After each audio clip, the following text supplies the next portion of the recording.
We are wondering what is happening to the world. Everything is changing.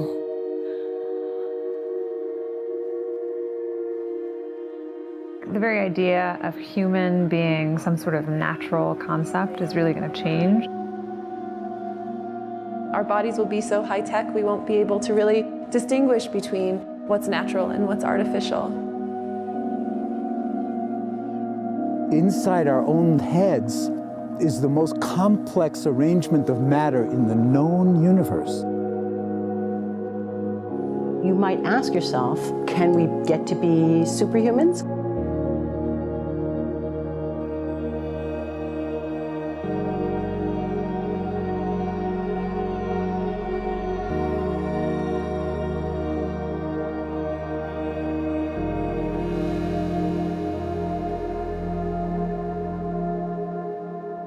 The original Industrial Revolution was driven by the discovery that you could use steam engines to do all kinds of interesting things.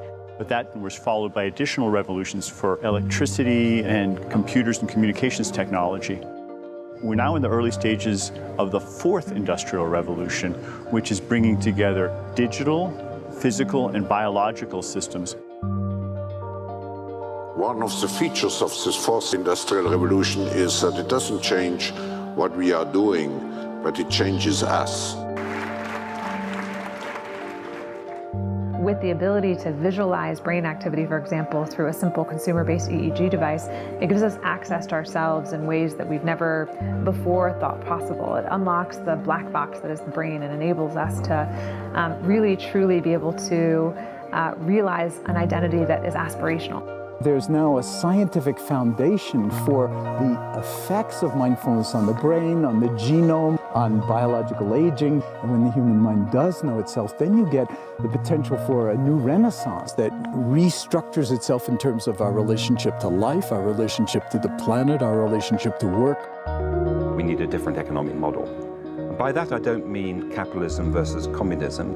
What I'm talking about is a shift in the system along the lines of the two big changes that happened in the 20th century, Keynesianism, with a much greater focus on health and education and the role of government working with business, and then a reaction against that in late century to neoliberalism, where the focus was on free markets, freedom of the individual, and getting governments out of the way.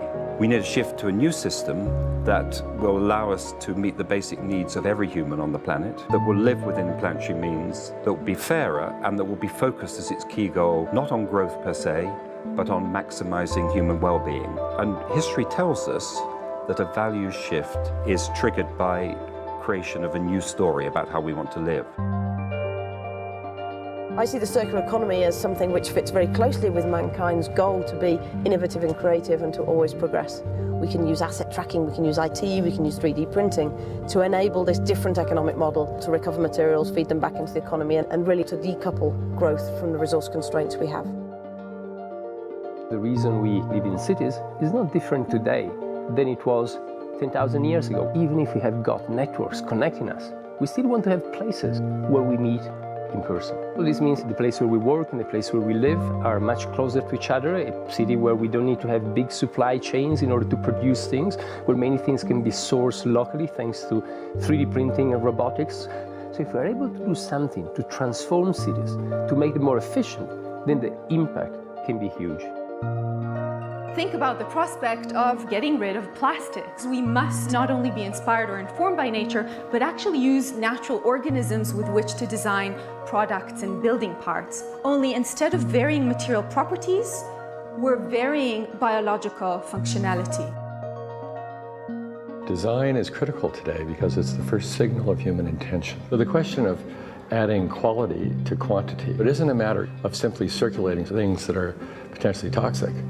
It's circulating things that are safe and healthy for all generations. So the goal is no longer, I want to be less bad, less monotonous, less unsafe, less unjust.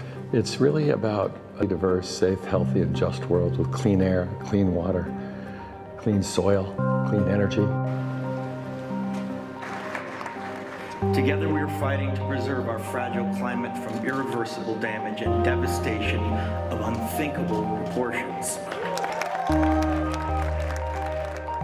we think about the original Industrial Revolution, it was an energy revolution. I like to think of it as a kind of bookending of a period in human history during which we used fossil fuels, and it worked very well for us for a long time. But now we have to bring that to an end. We have energy technologies that can power our civilization: solar, wind, biomass. So then the question is, well, how do we get grid integration? Maybe the wind is blowing in Denmark, the sun is shining in Germany, and now you can move that electricity through an integrated grid.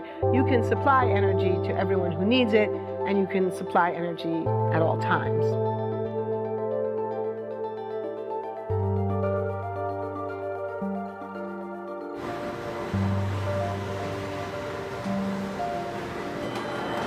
Walking around, you do see different stuff as far as like the body marriage line. They use a lot of things that help them lift up and move things to the car. You just sit there and, you know, program something, and it has its own set mind to go ahead and do everything. And then as humans, we just come in and take the extra steps to help the technology. It's not the cure-all for everything. There's definitely a lot of things where people perform the operation better, but certainly for the right applications, robotics are a huge improvement for the process. The projection of 5 million jobs lost by 2020 to technology is serious, but it's not the main question. Construction, manufacturing, services, public health and education, these industries will still exist. The main question is, what will be the future of work? How will we define work? How will we share the wealth? From the viewpoint of the labor or jobs, now we really need new education or new training. We're working with a World in Motion in FIRST Robotics, trying to encourage students from 3rd grade all the way up through the end of high school. We had students make sailboats, and then we had them race them, and so they could see how quickly they could move. And they immediately went back and started to say, oh, I saw what happened, I'm going to go change this or that. And that was 3rd graders. I just given a prize to a kid of 18 years old that has discovered something really very, very unique. Came up with how to get better productivity and better yields for seeds of corn. And so he basically came with the idea that if you would perforate these seeds, you would get more food. And you think about it and say, but he didn't go to university. So how does he get all that knowledge? And he told me, I've been watching YouTube since the age of 12, and I'm so interested that I've seen everything about it. I've read everything about it. The world is really open to learning. The thing is, how do you give the incentive to your kids to do that? It's this ability of digital technology to change outcomes, to truly empower people all over the world that can create a more equitable growth, because I think the world needs that.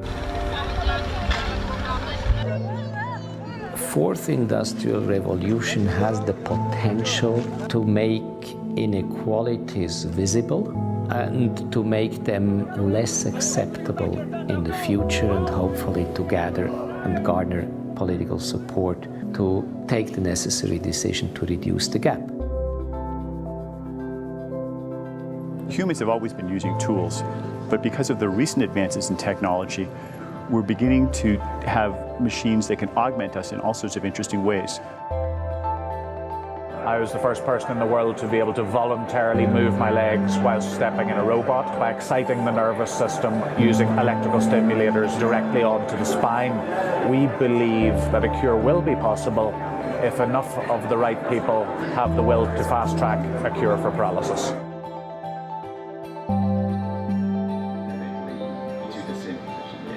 We take two things from the patient.